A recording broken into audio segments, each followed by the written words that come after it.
Bom dia, meu nome é Leonardo Lopes e hoje no Resumos Enem vamos tratar da educação na República de Platão. A República de Platão é um dos maiores livros que Platão já escreveu.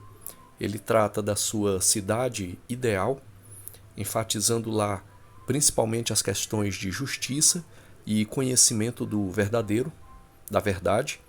E um dos temas grandiosos que Platão trata nessa obra é a questão da educação.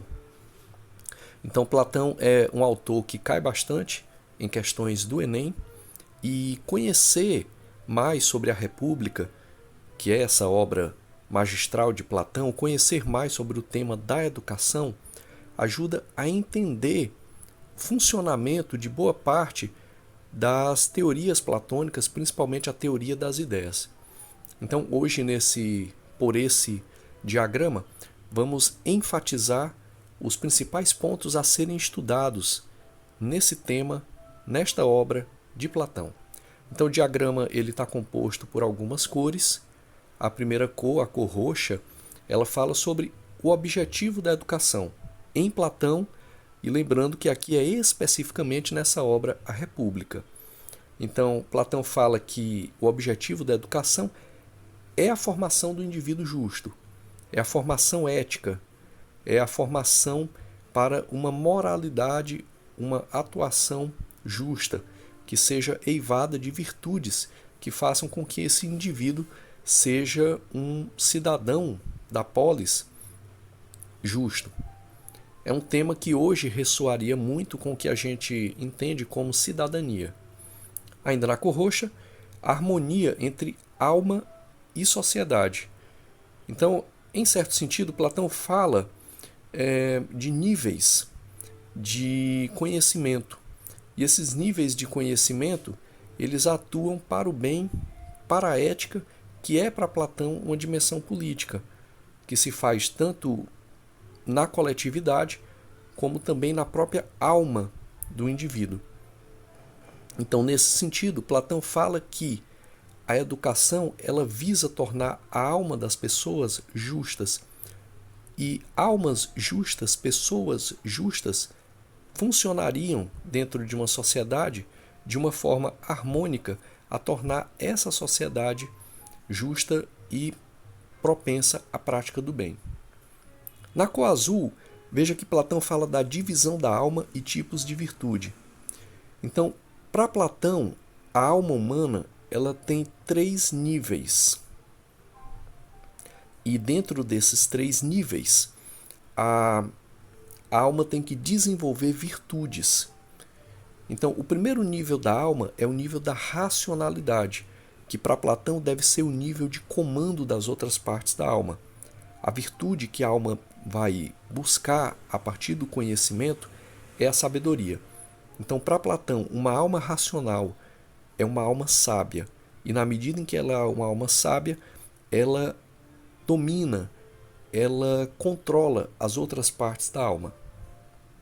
Veja que o contrário aqui, caso não se seja buscado o conhecimento, é uma alma que se torna irracional. É uma alma que se torna não sábia, mas tirânica. Para Platão ainda, a educação ela está amplamente ligada à alma e às virtudes no sentido também da parte chamada irascível, cuja virtude é a coragem. Então, essa é também uma parte que a educação auxilia a promover. Caso a educação não seja realizada, como Platão diz, e que a parte racional não domine sobre essa parte irascível, então não se levará à coragem, mas à covardia, que é o seu contrário. E não se levará a esse o lado irascível da coragem, mas a um lado mais de fúria, ou de uma fúria descontrolada.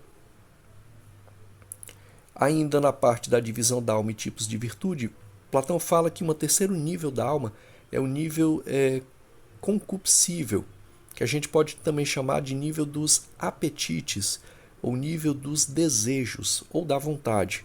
A virtude que a dimensão racional da sabedoria, a dimensão irascível e pela coragem, vai levar nessa parte, que é a parte dos desejos ou concupiscível, é a temperança. E o que é a temperança? É justamente você saber lidar com os desejos, sejam eles quais forem, com as vontades, de forma que essas vontades não dominem o indivíduo, mas que racionalmente essas vontades sejam dominadas. Com isso, um indivíduo temperante, ele escapa, por exemplo, de vícios. Ou, por exemplo, um comerciante, se ele pela parte racional, pela parte da coragem, ele é uma pessoa sábia, ele vai ser temperante também no sentido de não buscar lucros desonestos. Veja que, resumindo, é uma dimensão que liga alma e virtude, que deve ser controlada pela parte racional, pela sabedoria, para poder levar a coragem e a temperança, que são virtudes fundamentais. Nesse sentido, para Platão, um homem que é treinado, um homem que é educado para as virtudes, ele é uma pessoa racional, ele é uma pessoa corajosa e em sua sabedoria ele sabe controlar os seus desejos, as suas vontades para se tornar uma pessoa temperante, que não cai, por exemplo, em vícios. Na cor verde ainda, a metodologia da educação. Lembrando que tudo isso aqui está dentro da República de Platão. Platão, na obra República, ele vai falar que existem etapas educacionais. A primeira etapa é a etapa da música e da ginástica. A música, propriamente, ela trabalha com a sensibilidade. Ela também, para Platão, está ligada à dimensão irascível, levando a coragem, por exemplo, na música de tom militar. A ginástica vai cuidar, vai preparar o corpo. No nível mais abstrato, no nível mais do conhecimento racional, a matemática e a dialética, que preparam, dentro de uma etapa avançada, preparam os raciocínios abstratos, preparam o caminho para se começar a, pela dialética, vislumbrar as ideias. Lembremos aqui da teoria das ideias de Platão. E por último, o último nível da educação é a filosofia. A filosofia, então, aonde você vai trabalhar não mais com os sentidos, mas com aquilo que é suprarracional, aquilo que é racional, que vai levar à sabedoria, que é justamente a contemplação, não mais pelos sentidos, mas pela razão, a contemplação racional das ideias. Dentre elas, a ideia mais fundamental, que é a ideia do bem, para que se então possa instaurar na cidade a própria ideia do bem e você ter cidadãos que sejam sábios, corajosos e temperantes.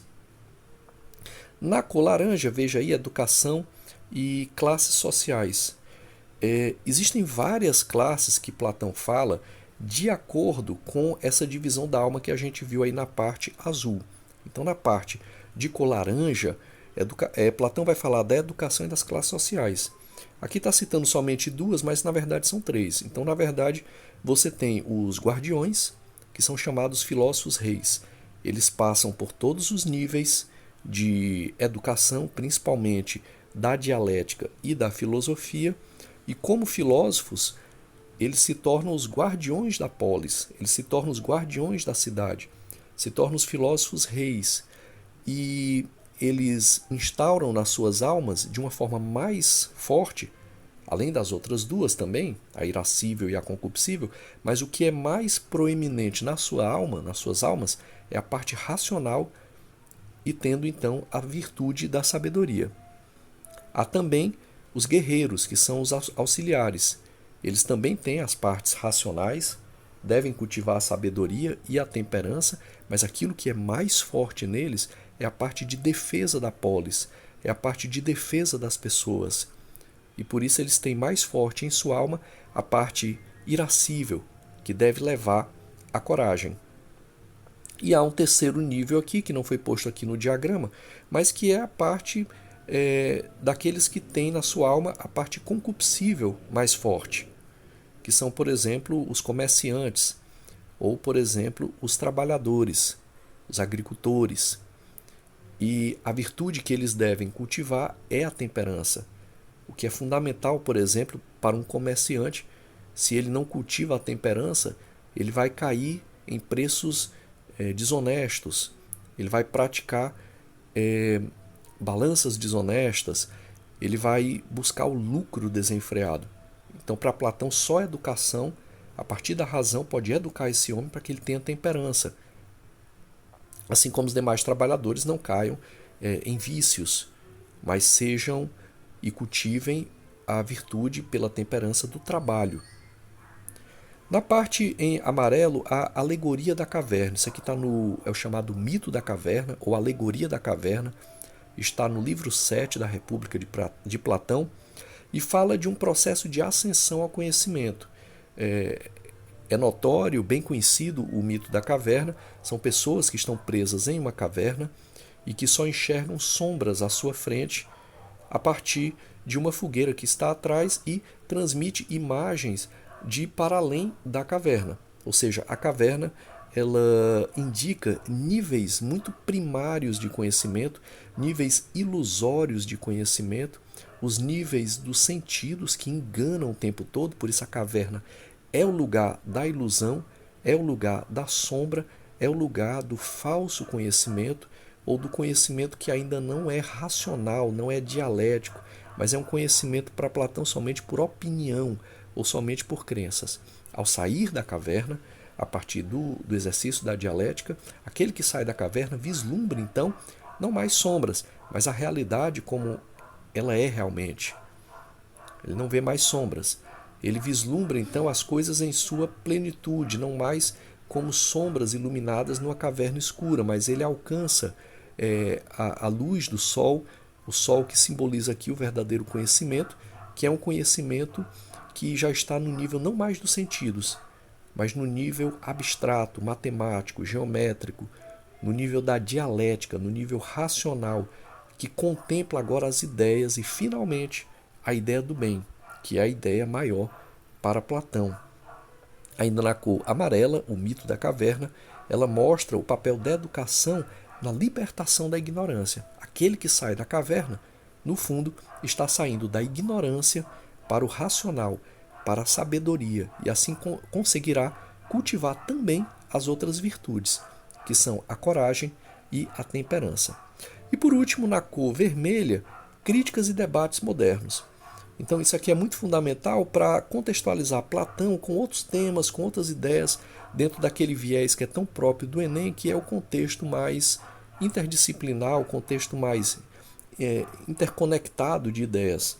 Então, essa atualidade das ideias de Platão, primeiramente, essas ideias são extremamente atuais, o conhecimento como aquilo que faz sair da ignorância para a sabedoria, para o cultivo de virtudes como coragem e temperança. Mas, veja aí no diagrama, também há limitações e desafios do modelo, porque para Platão, Platão faz uma diferenciação entre os níveis de conhecimento que as pessoas têm acesso.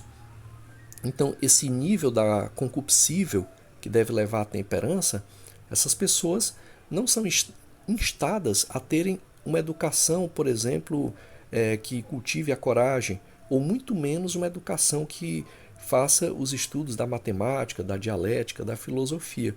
Então, Platão ele divide a sociedade em castas e a partir dos governantes, a partir dos guardiões, os filósofos reis, as pessoas são divididas em áreas muito específicas onde elas devem atuar. E essas áreas elas são estanques, quer dizer, quem é, por exemplo, um comerciante ou um agricultor não pode almejar ser um filósofo. Assim como aquele que é filósofo ou guardião, filósofo rei, não pode, por exemplo, querer ser um guerreiro, não pode querer ser, por exemplo, um agricultor. Quer dizer, não há essa mobilidade dentro da sociedade de Platão. E isso é uma limitação, isso é um desafio, isso é uma crítica que a gente pode fazer a esse sistema de Platão, que é um sistema fantástico, muito interessante, mas que nesse ponto ele é passível de questionamentos, porque ele não gera uma liberdade de mobilidade entre essas áreas do conhecimento. Bem, pessoal, essa foi a nossa aula de hoje. Ela falou sobre a educação na República de Platão. Se você gostou, eu peço que deixe um like e se inscreva no canal. Muito obrigado por ter chegado até aqui e bons estudos para todos.